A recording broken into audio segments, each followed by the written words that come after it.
Hello and welcome to another edition of Bombchu News. My name is Chris, I'm joined by Andron, and today we'll be covering the news that we found interesting. 2018 was an amazing year for video games in the US and broke previous sales records yet again. According to a report from the ESA and NPD Group, last year saw a total of $43.4 billion spent on video game hardware and software. Around $35.9 billion of this hefty number is contributed to software and DLC sales, while the remaining $7.5 billion were made up of hardware and physical accessory sales.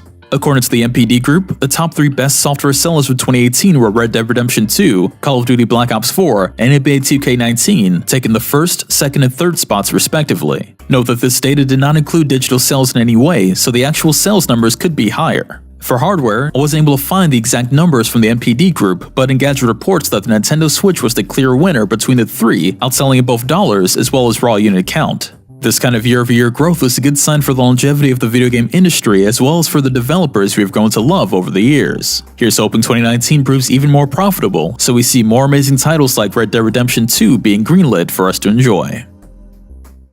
The pirate MMO Atlas has had to be taken offline once again due to hackers taking control of the game world. Developer Grapeshot Games, which is an offshoot of Arc developer Studio Wildcard, has had problems with hackers in Atlas already, and this week they temporarily lost control of their game once again. Players began to notice large numbers of giant whales being spawned all over the map, before the intrusion became even more bizarre when planes began to appear and start dive-bombing player ships, as well as tanks being spawned all across the map. The hackers even managed to change the global server message to say subscribe to PewDiePie. Eventually, the developers took notice and took the official servers offline before rolling them back a few hours. While it's good that the developers were relatively quick to respond to the issue, Atlas has been plagued with issues since before it even launched. Between the delayed launch window, players discovering that Atlas seemed to originally be planned as DLC for Arc, and the multiple attacks from hackers, Atlas seems like it's going to be dead in the water sooner rather than later.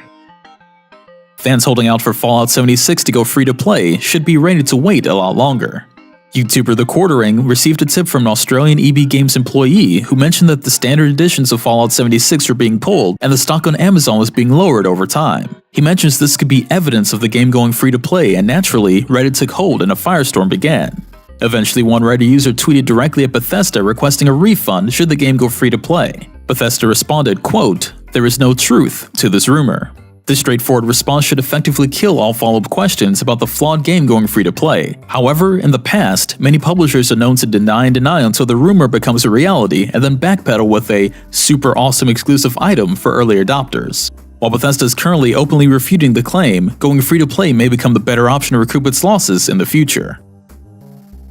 Nintendo held another indie-focused Nintendo Direct and brought a slew of new indie titles to the Switch. One of the biggest reveals was a new entry in the SteamWorld series called SteamWorld Quest: Hand of Gilgamesh. The game seems to be a cross between an RPG and a card game, where players select from a series of cards to perform attacks in a standard turn-based combat system, similar to the GameCube series Batten Kaitos. Also announced was a release date for the Advance Wars-inspired Wargroove, which looks incredible and seems to hit all those nostalgic Advance Wars notes perfectly. Nintendo also revealed that several new indie titles were available now, including Goat Simulator, Unruly Heroes, and When Ski Lifts Go Wrong. Nintendo proves to be the home console when it comes to indie games, both new and old. Between newcomers like Wargroove and classic indie hits like Goat Simulator, Switch owners really are spoiled for choice when it comes to indie games. Well, that's all the news that we found interesting today. Let us know what you thought about it down in the comments below, and we'll see you next time.